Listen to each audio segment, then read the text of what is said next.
Okay, hello everybody. Today we're going to see how to refund items on Roblox. It's very easy to do. First, open Roblox in a web browser and sign into your account. After you do that, click on the icon and select Roblox. Your list of items will be displayed here.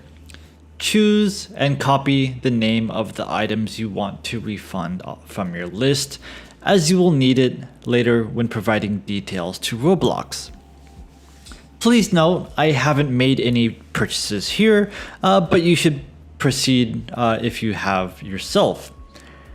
Now click on the gear icon and click on Help. In Help, search for Refund.